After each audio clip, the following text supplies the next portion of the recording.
Hi everyone, this is Dr. Priyanka Sachdev here from MedLife series of live webinars. I welcome you all for this session. In this session, I am going to cover a topic from general pathology, that is acute inflammation. It is a very high yielding topic from exam point of view, for MCQs also, for theory also. So just give me a second so I can start it. Just a second. So here we go. I hope you can see the screen. So I'm taking a topic from general pathology, acute inflammation. It is very interesting topic and very high yielding from exam point of view. So first of all, what is inflammation? What is inflammation? Most of these students have confusion between infection and inflammation. So let me explain you. There is an injurious agent. Injurious agent can be anything. It can be bacteria, it can be virus, it can be parasite, it can be fungus. Any injurious agent, when any injurious agent enters in human body, what that it cause is infection. Infection is the ill effects caused by the microbes. This microbe can be bacteria, can be parasite, can be virus, can be fungus, can be anything. These harmful microbes, when enters in human body, they causes their ill effects. Those ill effects is known as infection caused by that injurious agent or by that microbe. How the body responds it and prevent it is known as inflammation. So inflammation is a protective response by the body in response to that agent. Whenever the agent enters in the body tries to protect it. The body tries to defend it. That is known as inflammation. So what the injurious agent causes to the body is known as infection, and what the body causes to the injurious agent is known as inflammation. So inflammation is the local response of any living mammalian tissue to the injury from any agent. That agent can be anything. So can I say inflammation is a defense reaction of the body? The microbe that is entering the body is like a terrorist, and the body is preventing it like an army. I will tell you the whole acute inflammation like a very interesting story.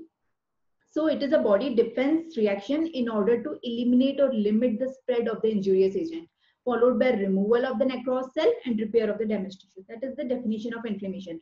The inflammation is caused by the cells in the body, which are known as WBCs, white blood cells or leukocytes. So this is the army. Human body have an army to protect it from the terrorists.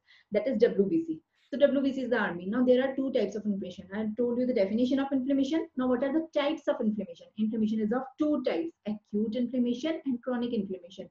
So I will explain you the differences between the two types of inflammation by taking example. Just suppose there are two types of inflammation, acute and chronic, as I have told you. Acute inflammation, I will take an example of tonsillitis. Most of us have some episode of tonsillitis at some stage of our life. It is very common. So tonsillitis is an example of tonsillitis. Pharyngitis is an example of tonsillitis is an example of acute inflammation. And tuberculosis, TB. Tuberculosis is an example of chronic inflammation. So we will take these two examples to understand the differences between the two. Now, just suppose first we will discuss acute inflammation. Acute inflammation, the example is tonsillitis. Most of us have tonsillitis some or the other day in our life. So tonsillitis is caused by many bacteria, viruses, but most commonly it is caused by bacteria which is known as Streptococcus pyogenes. So it is caused by bacteria, just suppose Streptococcus pyogenes. And TB is also caused by a bacteria. What is the name of that bacteria? Can anyone tell? It is Mycobacterium tuberculosis. It is also a bacteria. So tonsillitis is also caused by a bacteria, Streptococcus pyogenes, and tuberculosis is also caused by a bacteria, Mycobacterium tuberculosis. Now, onset. What is the onset? Onset is the time between the entry of that bacteria into your body and the presence of first symptom. So acute inflammation is rapid in onset. That is, as soon as the bacteria enters in my tonsil, I will present with symptoms in some hours or in few days, in a day or two. So it is acute. This is the diagram showing tonsillitis. So as soon as bacteria enters into the tonsil, it will show the symptoms in some hours, in few hours. So it is rapid in onset. But just imagine tuberculosis, it is late in onset. So Mycobacterium tuberculosis enters the lung, remain there for years. Patient doesn't have any symptom. After many years, when the immunity of the patient drops, then patient shows the symptoms. That it is late in onset. So acute inflammation, it is rapid in onset, and chronic inflammation, it is late in onset. Now coming on duration. Duration is the time period for which patient shows the symptom. For how many days patient will show the symptom? So if I am having tonsillitis, I will be okay in 5-6 days, or you can say in a week. So maximum in a week, I will be okay. The symptoms will be subsided, whether I will take the treatment or I don't take the treatment. That is, duration is short. It is of few days. That is of shorter duration. But if I have TB, then the course is very prolonged. If I take the treatment that is DOTS, which is known as DOTS, most commonly used, the treatment itself is of 6 months or 9 months. There are different regimens of that treatment. So that is of longer duration. Here in acute inflammation, the hallmark feature is edema. Can you see the tonsils are swelled? There is swelling in the tonsil. Both the tonsils are swelled.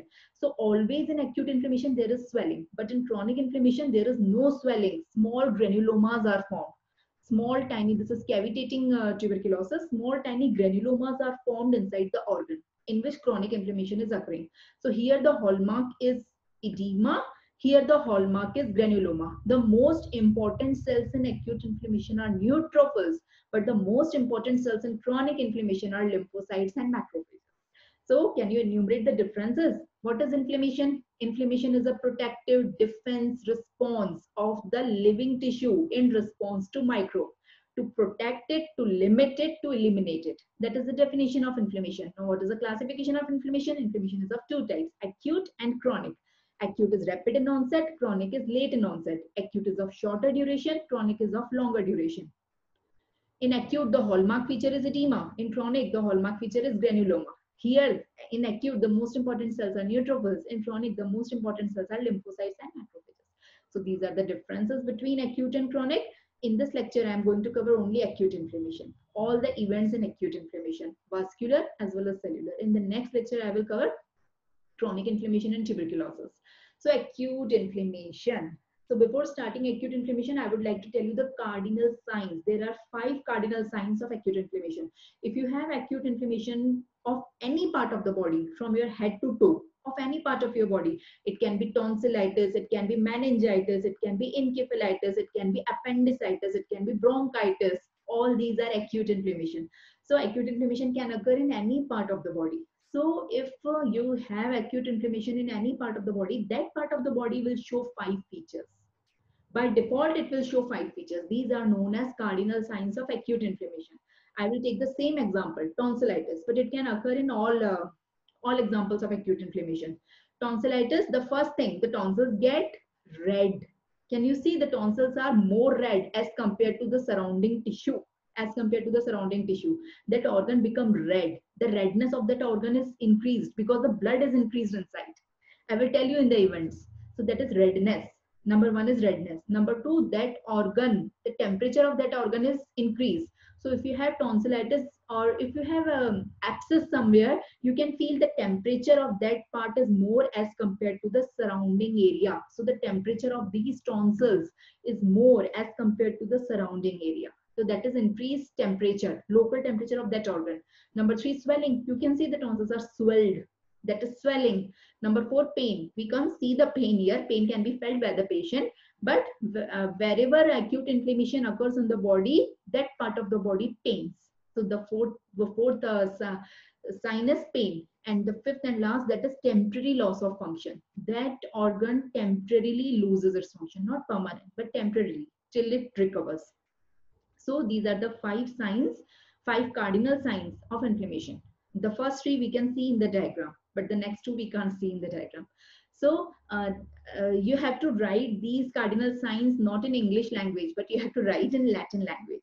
So redness is known as rubor. Increased local temperature is known as calor. You know calorimeter. Calorimeter is an instrument to measure the temperature. So increased local temperature is known as calor. Swelling is known as tumor. Pain is known as dolor. And loss of function is known as, temporary loss of function is known as functionolasia. So rubor, calor, tumor, dolor, and functionolasia. These are the 5 cardinal signs of acute inflammation in Latin language. Correct. Out of these, the first 4 signs, that is rubor, calor, tumor, and dolor, are described by a person known as Celsius. And the 5th one, that is functionolasia, is described by virtue. You will get MCQs on it. That's why I have told you. Now coming on the most important part of this lecture, that is events of acute inflammation. So acute inflammation have 2 events, vascular event and cellular event. So there are 6 vascular events. 5 vascular events, 5 and 6 cellular events. So total 11 events are there, 5 vascular events and 6 cellular events which occur simultaneously. But we will read vascular events, then we will understand cellular events. But in the body, these are occurring simultaneously, and ultimately at the end of it, acute inflammation is occurring. After acute inflammation, healing will occur. That is a separate process. So coming on the vascular events, what are the 5 vascular events? These are the 5 vascular events enumerated in front of you, but merely reading these events in front of you won't make you understand. So I will take one by one all these events and make you understand. These are the 5 vascular events, and these are the 6 cellular events. At the end of the lecture, you will be able to enumerate all 11 of these. So let's get run into it. So this is the diagram in which I will explain the whole picture. What is this diagram? Just suppose this is my hand. This is my hand. This is the skin of my hand. So can you see the yellow colored above this yellow colored line? This is the skin. This is the skin. This is the skin of my hand. Inside it, there is a blood vessel. There is blood vessel everywhere. So this is a blood vessel. This is a blood vessel, red colored. And this is lined by the cell. These cells are known as endothelial cells. Endothelial cells line the blood vessel. The blood vessel is like a cylindrical structure, and it is lined from inside by cells, flattened cells, which are known as endothelial cells. So endothelial cells are lining the blood vessel. In the blood vessels, there are RBC, WBC, platelet, plasma, but I have drawn only WBC because I am concerned with that only. So the green colored circles are WBC. The WBC are present in the center of the blood vessel, not at the periphery, because humans have axial blood flow. According to the Bernoulli's theorem, whenever in a pipe any fluid flows, so the heaviest thing in that fluid will flow in the center and the lightest will flow at the periphery. So among RBC, WBC, platelet and plasma, WBCs are the heaviest. So they will travel in the center. They will travel in the middle of the pipe, that is the blood vessel. And plasma is the lightest. It will travel in the periphery, and RBC and WBC between the two.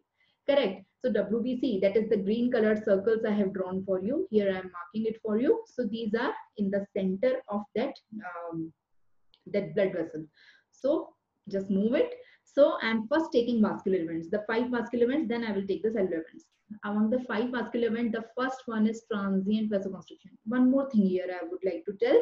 Here, what is this purple colored structure I have marked? This I am marking it for you. This is the bacteria. This can be any injurious agent. This can be any chemical. This can be any microbe. But just suppose I am taking it for the sake of understanding, it is a bacteria. So if this is my hand, this is the skin of my hand. If inside the skin of my hand a bacteria enters, and there is a blood vessel underneath it. So the bacteria is outside the blood vessel. It is extravascular. Can you see this purple colored dot? Now this is bacteria. The bacteria is extravascular. It is outside the blood vessel. So bacteria is the terrorist. Bacteria is the terrorist. This purple colored bacteria is a terrorist.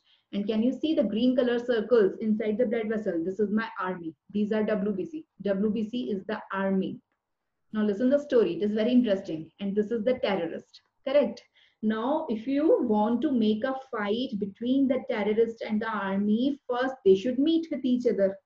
So for bacteria and WBC should meet each other, but bacteria is outside the blood vessel and WBC is inside the blood vessel. So how they will meet with each other? Now there are 2 options. Either you take bacteria inside the blood vessel, but it is very dangerous. The patient will have sepsis.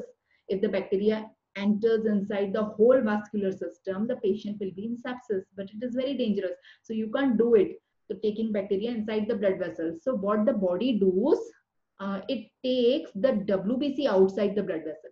So that is the whole summary. WBC will come outside the blood vessel and fight with this bacteria. Ultimately, phagocytosis occur.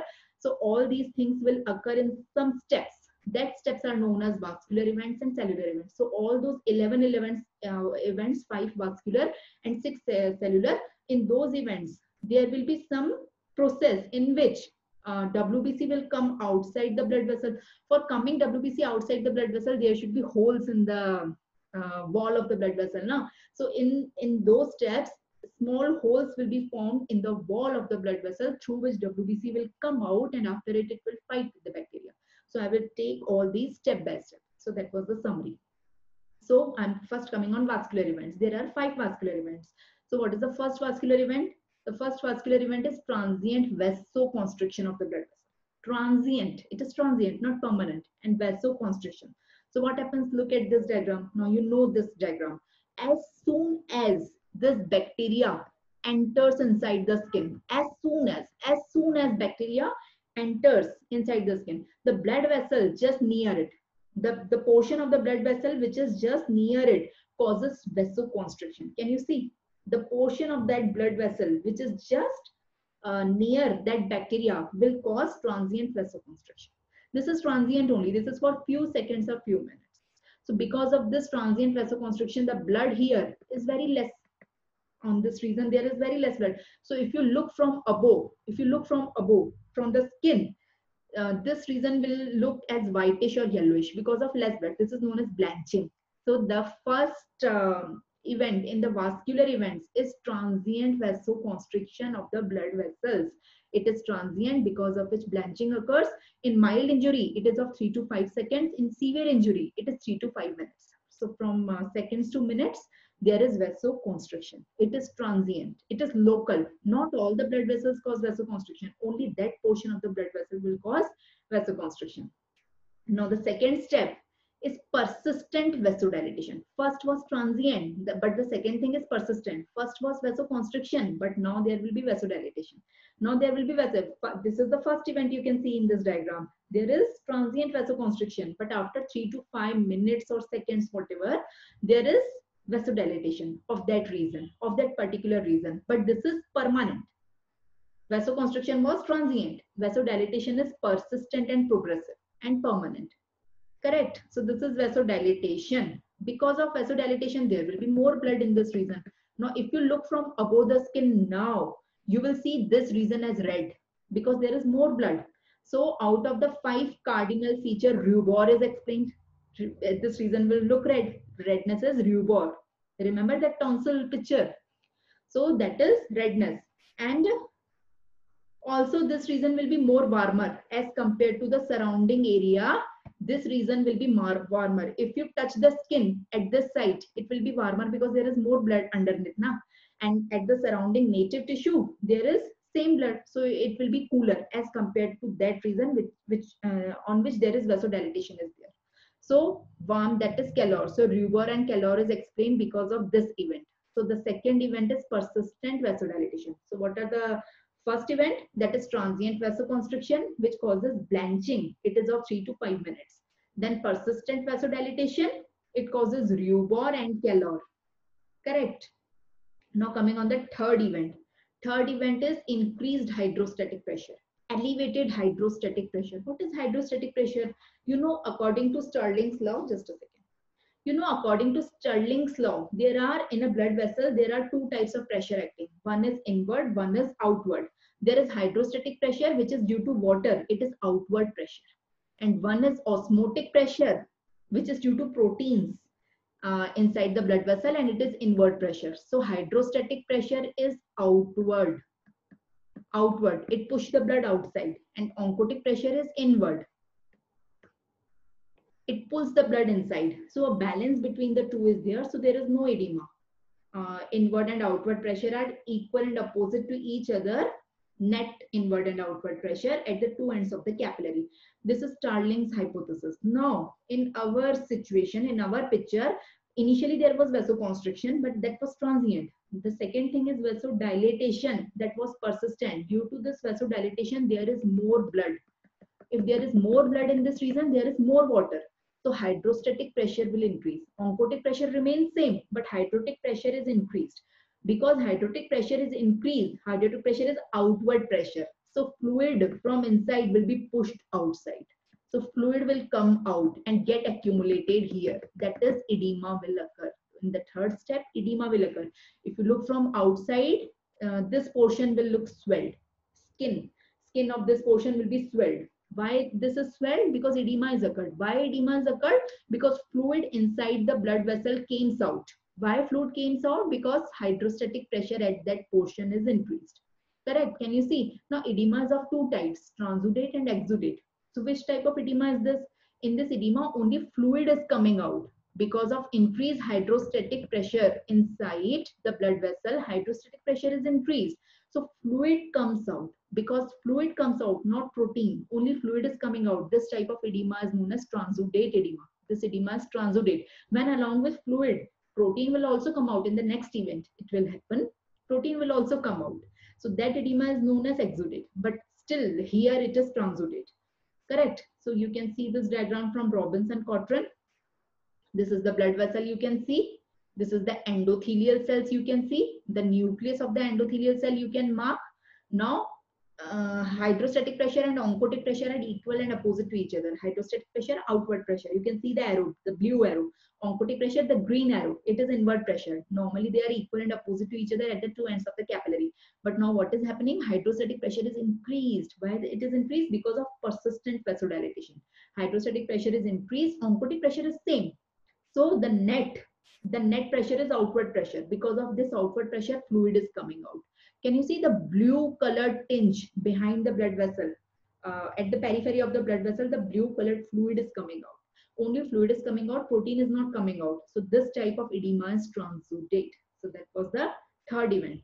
So what was the first event? Let's revise it. What was the first event? Just imagine there was a blood vessel. As soon as bacteria is coming outside the blood vessel causes transient vasoconstriction. Then it is causing persistent vasodilation. Transient vasoconstriction, it results in blanching. Persistent vasodilation, it results in rubor and calor. Then the third step, due to persistent vasodilation, there is increased hydrostatic pressure. If the hydrostatic pressure is increased, it causes fluid to expel out, and it causes transudate type of edema. That was the third step. Now coming on the fourth step. The fourth step is the hallmark of all these 11 steps. The 5 vascular events and 6 cellular events, all these 11 events, among these, the hallmark is this step, that is increased vascular permeability. What do you mean by increased vascular permeability? Increased vascular permeability means there occurs holes in the blood vessel. In the blood vessel, there will be small holes will occur, through which WBC will come out later on. For coming WBC out, the blood vessel is preparing itself. It is making holes in it. Small holes will be there in the wall of the WBC. That is known as increased vascular permeability. Just a second. Just give me a second. So this step is the hallmark of all the events in acute inflammation. Correct. Now, if the holes will occur, in the initial stage, there were no holes, only hydrostatic pressure was more. So in this diagram, you can see only fluid comes out. Protein is not coming out. So edema is transudate. But now, can you see in the wall of the blood vessel, can you appreciate the holes? I'm marking it for you. Between these two endothelial cells, can you see the space between them? There is a space, there is a hole between the endothelial cell. How these holes form, I will explain you. So it is known as increased vascular permeability. Now the protein which is present inside the blood vessel, it will come out along with fluid. So now also edema is occurring, but this edema is known as exudate. So in this step, edema is occurring, but that is of exudate. Correct. Can you see the 3 diagrams? The first diagram is normal. This is the wall of the blood vessel. These are the endothelial cell. Initially, the 2 pressures, hydrostatic and oncotic, were equal and opposite to each other. Outward and inward pressure were cancelling each other. In the second diagram, hydrostatic pressure increased due to vasodilation. So only fluid came out. So here the edema was transudate edema. But in the next diagram, can you appreciate the space between the 2 endothelial cells, 2 neighboring endothelial cells? There is a space, that is vascular permeability of the wall of the blood vessel is increased. So can you appreciate these small circles? These are the proteins which are coming from inside the blood vessel to outside the blood vessel. So fluid along with protein both are coming. In the initial stage, only fluid was coming, but now fluid along with protein both are coming. So So edema here is exudate edema. So edema, what was the first step? Transient vasoconstriction. What was the second step? Persistent vasodilatation. Persistent vasodilatation explains rubor and Kellogg. What about tumor? Tumor means swelling, means edema. Edema occurs in the third step as well as fourth step. Third step is increased hydrostatic pressure. Edema or swelling or tumor occurs, but that is of transudate type. And in the fourth step, edema or swelling or tumor occurs, but that is of exudate type. So third step is increased hydrostatic pressure, which leads to exudate type of edema. And fourth step is increased vascular permeability, which leads to exudate type of edema. So hope you got it. So now the question arises here. Now you got it. There are small holes here through which protein will come out. But how does these holes are formed? So I will explain you the fourth step in detail. Fourth step is increased vascular permeability. What are the mechanisms of increased vascular permeability? So there are five. Basically, there are 5 mechanisms of increased vascular permeability. So how this increased vascular permeability occurs? These are the 5 mechanisms. I will explain you one by one. These are the 5 diagrams from Robinson-Cotran. I will explain you. The first mechanism, which is the most common mechanism, is formation of endothelial gaps. Formation of endothelial. What is happening? Can you see this diagram? This is our same diagram. So this is an endothelial cell. This is also an endothelial cell. Now, if both of these endothelial cells will contract, what will happen? A space will be created between them. All the endothelial cells will get contracted. All the endothelial cells, their cytoskeleton will get contracted. So there will be a space between 2 neighboring endothelial cells. Can you see? This endothelial cell is contracted. This is also contracted. This is also contracted. So a space is created between them. So this mechanism is known as formation of endothelial gaps because of endothelial contraction, endothelial cytoskeletal contraction. Out of the 5 mechanisms of making holes, this is the most common mechanism for increasing permeability. Correct. So can you see the 2 diagrams? This is the first diagram. This is the endothelial cell. This is the endothelial cell. This is the endothelial cell. All of these will contract. So if they contract, can you appreciate the space between the 2 neighboring endothelial cells? Through this space, WBC will come. Through this space, later on in the cellular events, WBC will come. But now the wall is preparing itself so that WBC comes out and fights with the bacteria. So that was the first step. If I cut a blood vessel from here and look it from the side, if I cut a blood vessel from here and I look it from the side, that is cross section. How does it look? It will look like this. So make longitudinal diagram, which is this one, and make cross sectional diagram also. So can you see in the cross section, this is an endothelial cell.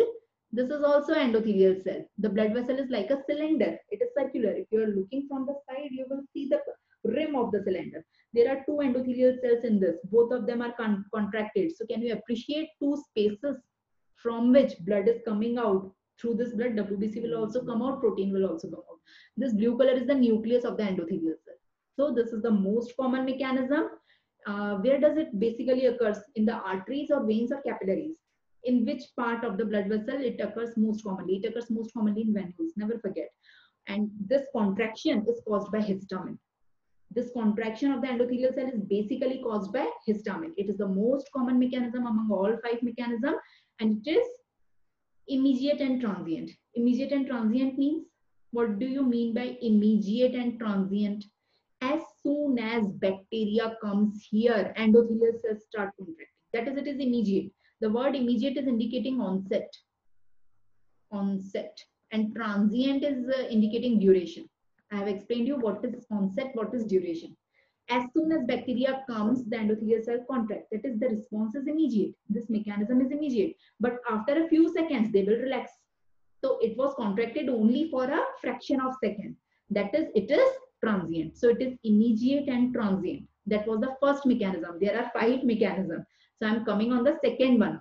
Second one is direct endothelial injury. What do you mean? In this, these endothelial cells won't contract and make hole. It won't contract. It was the first mechanism. Now we have to make hole. Now somehow we have to make hole. So how we will make hole?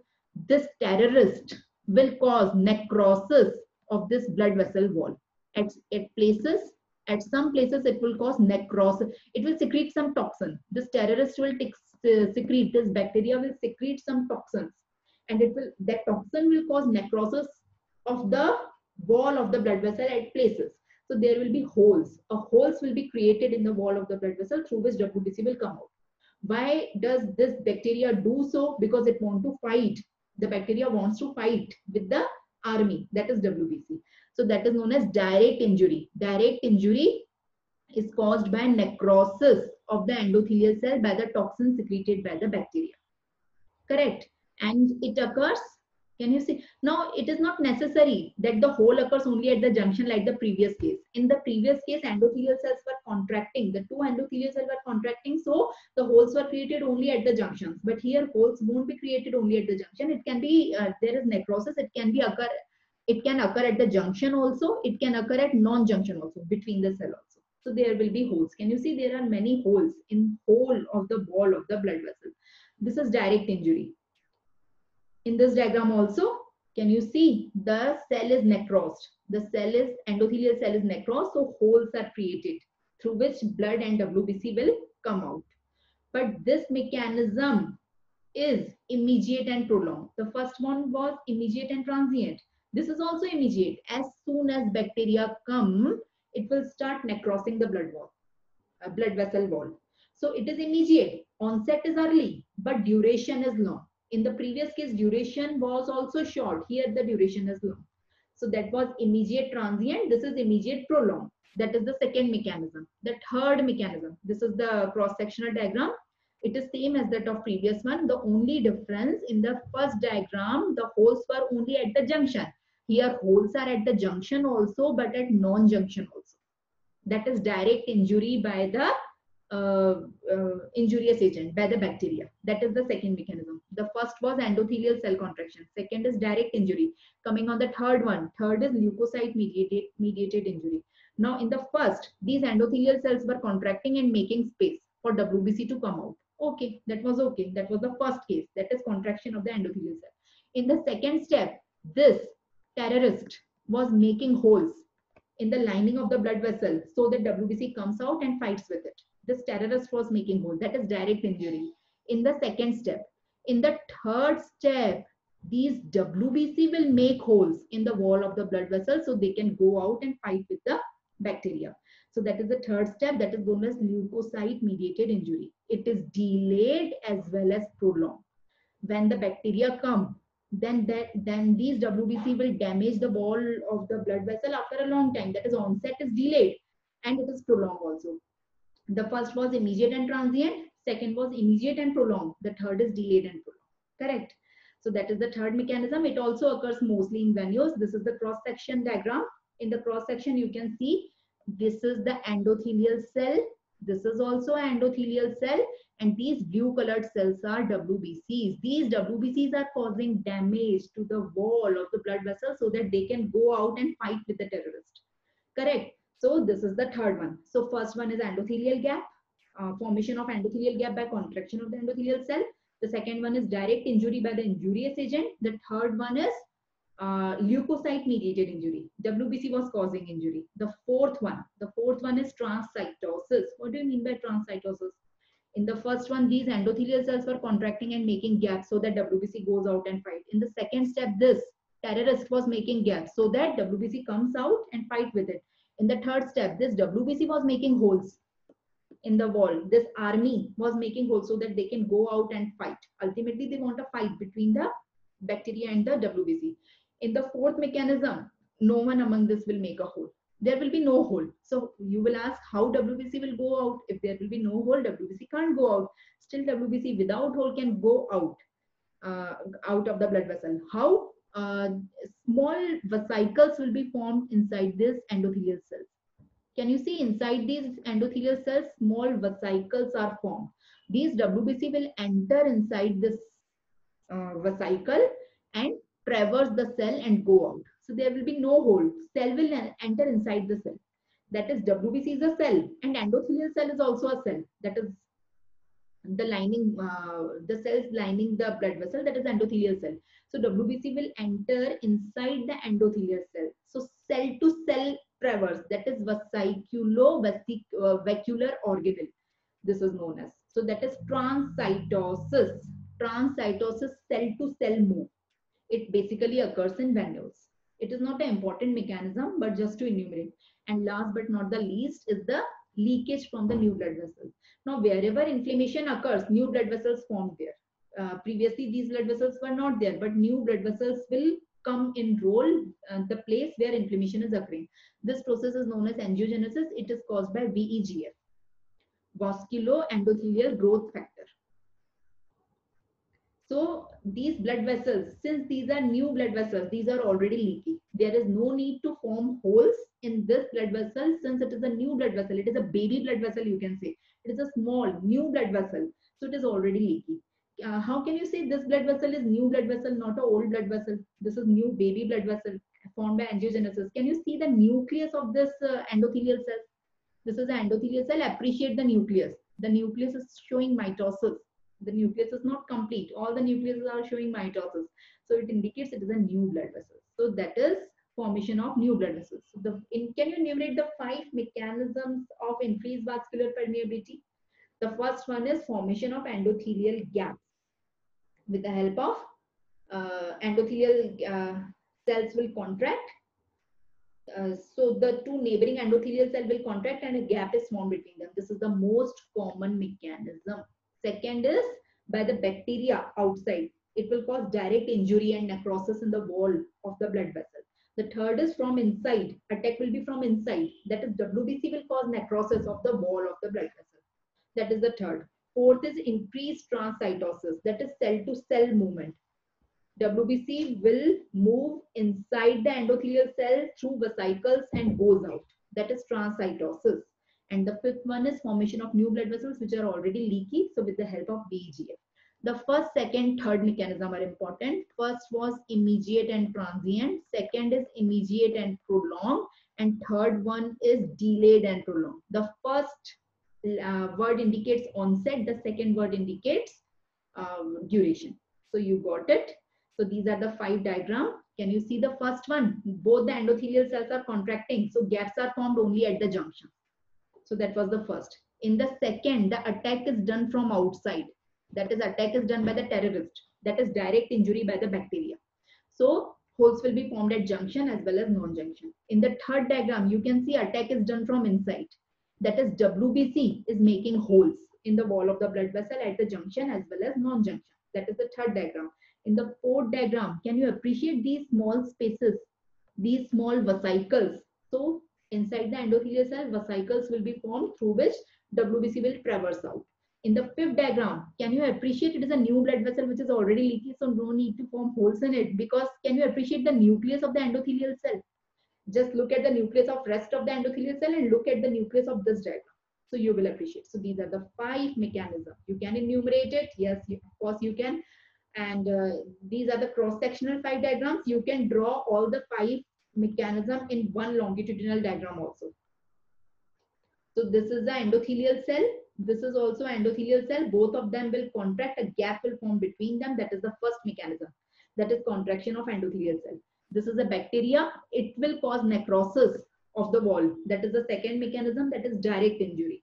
This is a WBC, and this WBC will cause necrosis of the wall of the blood vessel. That is the third mechanism. That is leukocyte mediated injury. Correct. Now in the fourth one, you can draw the vesicles inside the endothelial cell through which WBC will traverse out. And in the fifth one, it is already a new vessel, that is angiogenesis. So these are the 5 mechanisms. Correct. Overall, the most common site of leakage is venules. It is MCQ, high yielding MCQ. Correct. So these are the I have explained you the 4th vascular event. We were discussing vascular events. As soon as the bacteria comes, the first event is transient vasoconstriction. Correct. In the second event, it is persistent vasodilatation. Correct. In the third event, due to this vasodilatation, hydrostatic pressure is increased. So fluid goes out. It will cause edema, but edema is of which type? Transudate. In the fourth step, vascular permeability is increased. Can you appreciate the gaps? Vascular permeability is increased. So protein also goes out. So it will cause edema of exudate type. It was the 4th step. In the 4th step, I have explained you the 5 mechanisms of increased vascular permeability. What were the 5 mechanisms? Endothelial cell contraction, direct injury by the injurious agent, leukocyte mediated injury, transcytosis, and angiogenesis, new blood vessels. These are the 5 mechanisms of increased vascular permeability which I have explained. Now the 5th vascular event is slowing or stasis.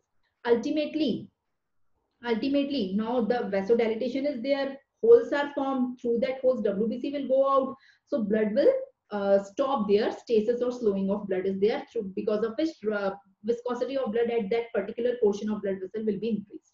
So these are the 5 vascular events. Now coming on the cellular events, just I will enumerate the cellular events, just be there. Now gaps are already formed in the vascular events. Can you see this gap? One gap. This is the entire blood vessel, red colored blood vessel. Can you see these black colored endothelial cells? You can see the lining cells are endothelial cells. These are the endothelial cells. These are the endothelial cells. Correct. Now between these two endothelial cells, there is a gap. Now WBC has to come out of this gap. Now it will occur in cellular events. There are 6 cellular events.